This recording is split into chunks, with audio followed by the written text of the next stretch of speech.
Hello friends, মিঠুর পাকশালায় আপনাদের সবাইকে স্বাগত। আজ আমি তেল ছাড়াই ভীষণ হেলদি একটা রেসিপি আপনাদের সাথে শেয়ার করছি এবং খুবই অল্প সময়ে এটা রেডি হয়ে যাবে। তো সেজন্য এখানে আমি প্রায় 1/3 কাপ পরিমাণে চিড়ে নিয়েছি। চিড়েটাকে একটু পরিষ্কার জল দিয়ে ধুয়ে নিচ্ছি। তো চিড়েটাকে দেখুন পরিষ্কার জল দিয়ে ধুয়ে নিলাম। এরপর চিড়েটার সাথে নিয়ে নিচ্ছি সুজি। তো এই জন্য এখানে মেজারিং কাপ মেপে 1/2 কাপ পরিমাণে সুজি নিলাম। ওই সাথে দিয়ে দিচ্ছি স্বাদ মতো লবণ। লবণটা দেওয়া হয়ে গেলে এখানে দিয়ে দেবো কিছুটা ফ্রেশ টক দই। তো এখানে আমি বাড়িতে থাকা ফ্রেশ টক দই দিয়ে দিচ্ছি 2 টেবিল চামচ পরিমাণে।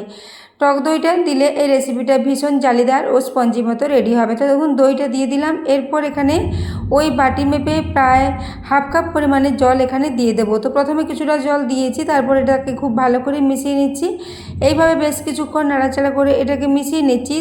তারপরে আবারও কিছুটা জল এখানে দিয়ে দিচ্ছি। তো এইভাবে দুবারে করে প্রায় 1/2 কাপ পরিমাণে জল আমি এখানে দিয়েছি। তো সুজিটা ওই চিড়েটার সাথে খুব ভালো করে জল দিয়ে মিশিয়ে নিলাম। এরপর এটাকে বেশ কিছুক্ষণ রেস্টে রেখে দেবো, তাহলে সুজি এবং চিড়ে দুটোই অনেকটাই জল টেনে আবারও ঘন হয়ে যাবে। তো বন্ধুরা, আজকের রেসিপিটা একদমই নামমাত্র তেলে ভীষণ হেলদিভাবে রেডি হয়ে যাবে। রেসিপিটা যদি ভালো লেগে থাকে তাহলে অবশ্যই একটু বন্ধুদের সাথে শেয়ার করে দেবেন এবং রেসিপি ভালো লাগলে একটা লাইক করতে ভুলবেন না।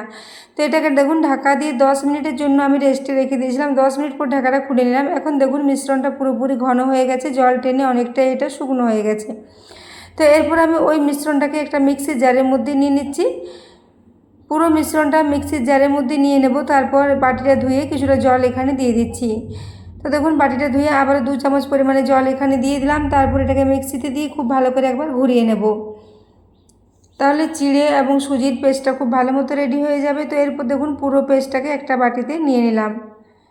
তো বন্ধুরা, আজকের রেসিপিটা বানিয়ে নেওয়া ভীষণই সহজ এবং খুবই অল্প সময়ে রেডি হয়ে যাবে এবং এই প্রচণ্ড গরমে তেল ছাড়াই ভীষণ হেলদিভাবে একটা রেসিপি রেডি হয়ে যাবে। এটাকে সকালে ব্রেকফাস্টে আপনারা রেডি করতে পারেন বা টিফিনের জন্য এটাকে বানিয়ে দিতে পারেন।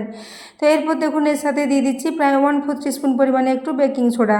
বেকিং সোডাটা দেওয়ার পর খুব ভালো করে এই মিশ্রণটার সাথে মিশিয়ে নিতে হবে। তো দেখুন সেজন্য হাতার সাহায্যে ক্রমাগত নাড়াচাড়া করে এটাকে মিশিয়ে নিচ্ছি। তো ব্যাটারের কনসিস্টেন্সিটা দেখেই বুঝতে পারছেন, এরকম একটা পাতলা মতো ব্যাটার এখানে রেডি করতে হবে। ব্যাটারটা খুব বেশি ঘন করলে চলবে না, এরকম পাতলা মতো ব্যাটারই একটা রেডি করতে হবে। তো এখন দেখুন বেকিং সোডাটাকে দিয়ে খুব ভালো করে মিক্স করে নিচ্ছি। তো হাতার গায়ে দেখতে পাচ্ছেন এরকম দাগ টানলে একটা মোটা দাগ দেখা যাচ্ছে, এইরকমের একটা ব্যাটার এখানে রেডি করে নিতে হবে। তো ব্যাটারটা এখন একদমই রেডি। এদিকে গ্যাসে একটা তাওয়া বসিয়ে দিয়েছি, তাতে এখানে প্রায় 1/2 চা চামচ পরিমাণে একটু তেল তাওয়ার চারিদিকে খুব ভালো করে মাখিয়ে নিলাম। তেলটা মাখিয়ে নেওয়ার পর তাওয়াটা গরম করে নেব। গরম হয়ে গেলে গ্যাসের ফ্লেমটা একদম লোতে করে দেব। তারপরে এই মিশ্রণটা দেখুন, মিশ্রণটাকে আবার খুব ভালো করে নাড়াচাড়া করে নিলাম। তারপর এখানে 1/2 হাতা পরিমাণে ব্যাটার নিয়ে নেব। 1/2 হাতা পরিমাণে ব্যাটার দিয়ে উপর থেকে এটাকে একটু তাওয়ার উপরে দিয়ে দিচ্ছি। এটাকে আর ছড়ানোর প্রয়োজন নেই। ব্যাটারের কনসিস্টেন্সিটা এরকম আছে যেটা আপনা আপনি ছড়ানো হয়ে যাবে, এটাকে ছড়ানোর কোনো প্রয়োজন নেই। তো দেখতে পাচ্ছেন আপনা আপনি গোল মতো খুব সুন্দর এটা ছড়ানো হয়ে গেছে। এরপর এটাকে ঢাকা দিয়ে প্রায় 2 মিনিটের জন্য একদম লো ফ্লেমে রেখে দেবো। 2 মিনিটের মধ্যে এটা উপরটা খুব ভালো মতো শুকিয়ে গেছে। আর এখন দেখুন এটা কত জালিদার মতো রেডি হয়েছে, উপরটা পুরো জালিতে ভর্তি হয়ে আছে। তো বন্ধুরা, আজকের রেসিপিটা খুবই সহজ পদ্ধতির ভীষণই হেলদি একটা রেসিপি। রেসিপিটা ভালো লেগে থাকলে অবশ্যই চ্যানেলটি সাবস্ক্রাইব করে আমার পাশে থাকবেন এবং পাশে থাকা বেল আইকনটি অবশ্যই প্রেস করে রাখবেন, তাহলে আমি যে কোনো নোটিফিকেশানে ছাড়ি না কেন তার সবার আগে আপনার কাছে পৌঁছে যাবে। তো দেখুন এই রেসিপিটা দুদিকটা ফ্রাই করার কোনো প্রয়োজনই, উপরটা খুব ভালো মতো শুকিয়ে গেছে এবং নিচের দিকটা হালকা লালচে কালার মতো একটু ফ্রাই হয়ে গেছে। এরপর দেখুন আবারও কিছুটা তেল তাওয়ায় মাখিয়ে দিয়েছি। তারপর আবারও 1/2 হাতা পরিমাণে ব্যাটার দিয়ে দিলাম। তারপর এটাকে ঢাকা দিয়ে 2 মিনিটের জন্য একদম লো ফ্লেমে রেখে দিচ্ছি। 2 মিনিট পর এখন ঢাকাটা খুলে নিয়েছি। তো দেখুন এটাও খুব সুন্দর জালিদার মতো রেডি হয়ে গেছে। এইভাবে এগুলো খুবই অল্প সময়ে প্রায় 3 থেকে 4 মিনিটের মধ্যে একটা রেডি হয়ে যাবে। তো এইভাবে আমি সবগুলো একে একে ভেজে নেব। এইখানে দুটো রেডি করে নিয়েছি। তো দেখতে পাচ্ছেন কতটা জালিদার মতো এগুলো রেডি হয়েছে, ভীষণ হেলদিভাবে রেসিপিটা রেডি হয়ে যায়। তো দেখুন এরপর আমি সবগুলো একই সাথে ভেজে নিয়েছি। এরপর একটা প্লেটে একে একে সব সাজিয়ে নিচ্ছি।